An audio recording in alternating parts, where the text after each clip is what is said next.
क्या शेयर बाजार में फिर से नई तेजी शुरू होने वाली है? पिछले हफ्ते सिर्फ 4 दिन ट्रेडिंग हुई, लेकिन उसके बावजूद बाजार ने अपनी मजबूती दिखा दी। निफ्टी 24,000 के ऊपर टिक गया। बैंक निफ्टी ने भी शानदार बढ़त दिखाई। और अब सबसे बड़ा सवाल यही है कि अगले हफ्ते बाजार ऊपर जाएगा या फिर मुनाफा वसूली देखने को मिल सकती है। आज के मार्केट आउटलुक में समझते हैं कि अगले हफ्ते बाजार को कौन कौन से बड़े फैक्टर्स चलाएंगे, किन लेवल्स पर नजर रखनी चाहिए और एक्सपर्ट्स निवेशकों को क्या सलाह दे रहे हैं। सबसे पहले बात करते हैं पिछले हफ्ते की।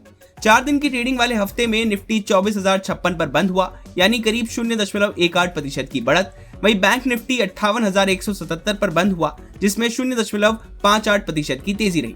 यानी बैंकिंग शेयरों ने पूरे बाजार को अच्छी ताकत दी। सबसे बड़ी राहत आई कच्चे तेल यानी क्रूड ऑयल की कीमतों में गिरावट से। कुछ दिन पहले तक पश्चिमी एशिया में तनाव की वजह से तेल महंगा हो रहा था, लेकिन अब हालात सामान्य होने लगे हैं। इससे भारत के लिए महंगाई, आयात बिल और कंपनियों की लागत को लेकर चिंता भी कम हुई, जिसका फायदा शेयर बाजार को मिला। अब बात करते हैं अगले हफ्ते किन चीजों पर सबसे ज्यादा नजर रहेगी।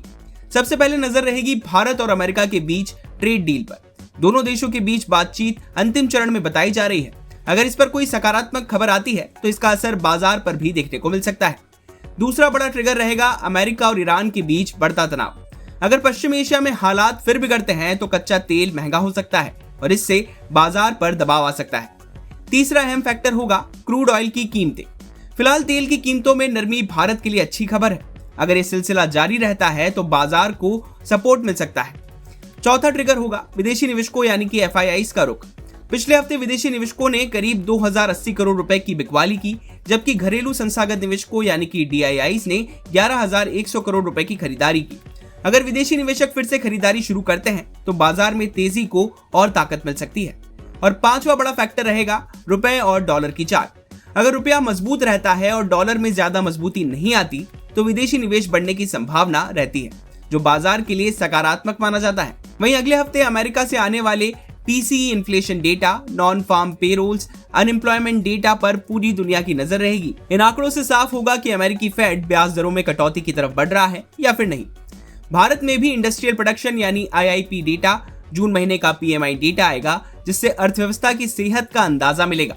इसके अलावा अब कंपनियों के पहली तिमाही के नतीजों का सीजन भी शुरू होने वाला है, इसलिए कंपनियों की कमाई और भविष्य का आउटलुक भी बाजार की दिशा तय कर सकता है। अब बात करते हैं कि एक्सपर्ट्स क्या कह रहे हैं। जियोजीत इन्वेस्टमेंट्स के रिसर्च हेड विनोद नायर का कहना है कि अगर कच्चे तेल की कीमतें नीचे बनी रहती हैं तो ये भारत के लिए बड़ी राहत होगी।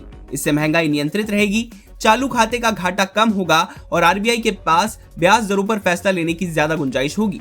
उनकी सलाह है कि हाल की गिरावट के बाद अच्छी कंपनियों में चरणबद्ध तरीके से निवेश किया जा सकता है। वहीं रेलिगेयर ब्रोकिंग के अजीत मिश्रा का कहना है कि निवेशकों को उन्हीं कंपनियों पर फोकस करना चाहिए जिनकी बैलेंस शीट मजबूत हो, कमाई का आउटलुक अच्छा हो और जिनके बिजनेस में लगातार ग्रोथ दिखाई दे रही हो। उनके मुताबिक बड़े बैंक, घरेलू अर्थव्यवस्था से जुड़े सेक्टर और कम तेल कीमतों से फायदा उठाने वाली कंपनियां बेहतर प्रदर्शन कर सकती हैं। हालांकि ज्यादा लेवरेज लेने से बचना चाहिए और रिस्क मैनेजमेंट पर पूरा ध्यान देना चाहिए। अब बात करते हैं टेक्निकल लेवल्स की। एक्सपर्ट्स के मुताबिक निफ्टी के लिए 24,400 से 24,500 एक बड़ा रेजिस्टेंस है। अगर इस स्तर पार होता है तो बाजार में नई तेजी देखने को मिल सकती है। वहीं 23,900 से 23,800 एक मजबूत सपोर्ट है। अगर 23,800 टूटता है तो दबाव बढ़ सकता है। सेंसेक्स के लिए 77,500 से 77,700 एक अहम रेजिस्टेंस है। इसके ऊपर निकलने पर 78,000 से लेकर 79,000 की ओर बढ़ने की संभावना है। वहीं 77,000 से 76,900 एक मजबूत सपोर्ट रहेगा। बैंक निफ्टी के लिए 57,500 से 57,400 सपोर्ट, 58,900 से 59,000 रेजिस्टेंस है। अगर 59,000 के ऊपर टिकता है तो तेजी का अगला चरण शुरू हो सकता है। अब देखना होगा कि क्या निफ्टी अगले हफ्ते 24,500 के ऊपर निकलकर नई तेजी की शुरुआत करता है या फिर बाजार एक बार फिर मुनाफा वसूली का सामना करेगा। आपके हिसाब से अगले हफ्ते बाजार में तेजी आएगी या फिर गिरावट? अपनी राय हमें कमेंट सेक्शन में जरूर बताइए और बिजनेस से जुड़ी बाकी तमाम खबरों के लिए देखते रहिए विस्तार।